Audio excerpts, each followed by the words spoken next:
Kapatid, kung ikaw ay napagod ka dun sa 2025 na para bang yung 2025 mo ay napaka-challenging, marami kang bagyong kinaharap ng 2025, and ngayon, 2026, you're feeling hopeful, I am encouraging you, patuloy kang umasa kasi sa totoo lang, talagang ang disenyo ng Panginoon para sa iyo ngayong taon na ito ay para maging victorious ka. And meron ako sa iyong isi-share para maging totoo itong declaration na ito na ngayong 2026 is a year of victory for you. Ngayon, isang paalala lamang, hindi po mangyayari yan kapatid if you are going to do it alone. So itong isi-share ko sa iyo, this is coming from 1 Corinthians 10:38. Whether you eat or drink, or whatever you do it all for the glory of God. Simulan muna natin sa kalusugan, right? So this year, 2026, mga kapatid, ito ay paalala sa iyo ng Lord, na even the things that you are eating or drinking, ito dapat ay nagbibigay ng glory sa Panginoon. Alam ko, hindi ito magiging perfect, right? Kasi tao lang tayo, natutukso tayo, minsan andun pa rin si processed food. Sabi ko nga sa inyo, wala namang ginawang masamang pagkain ng Lord. It's a matter of ano ba yung inaabuso mo, ano yung sobra-sobra mong kinakain. When you eat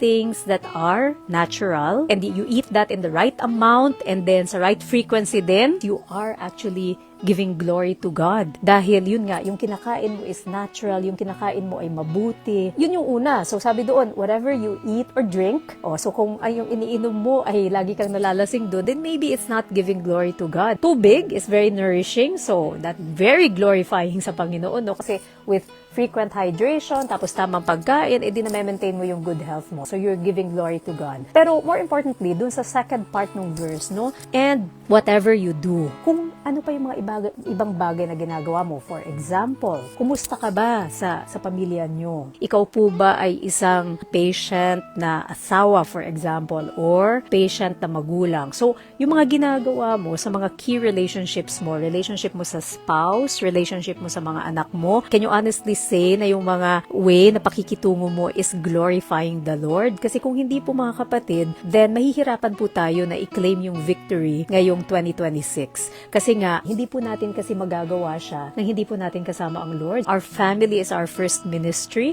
So kung ang ating mga mismong pinaka-minamahal sa buhay ay hindi natin matrato na maayos, it's not bringing glory to God. Then, mahihirapan po tayo na i-claim itong victory natin sa 2026. What's the other thing that's important for us? Di yung atin pong kabuhayan. So whatever it is that you're doing, yung iyong trabaho, yung iyong negosyo, anuman ang posisyon mo, ikaw ba ay janitor, ikaw ba ay vendor sa palengke, ikaw ba ay CEO, ikaw ba ay employee, ikaw man ay owner ng business, anuman po yan na naatasan na iyong ginagawa kapatid, ask yourself, the quality of the work that I'm doing, is it bringing glory to God? Kasi kung ang sagot po doon ay hindi, then mahirap po i-claim yung blessings ng victory sa 2026 pagdating sa ating pangkabuhayan. Sa ating trabaho, pagbutihin po natin, pag-igihan po natin, gaano man po kasimple yung ating trabaho, ang mahalaga po ay meron tayong integrity, mapagkakatiwalaan po tayo, maayos, makipag-deal sa kapwa-tao natin, and in that way, yung mga ginagawa natin brings glory to God.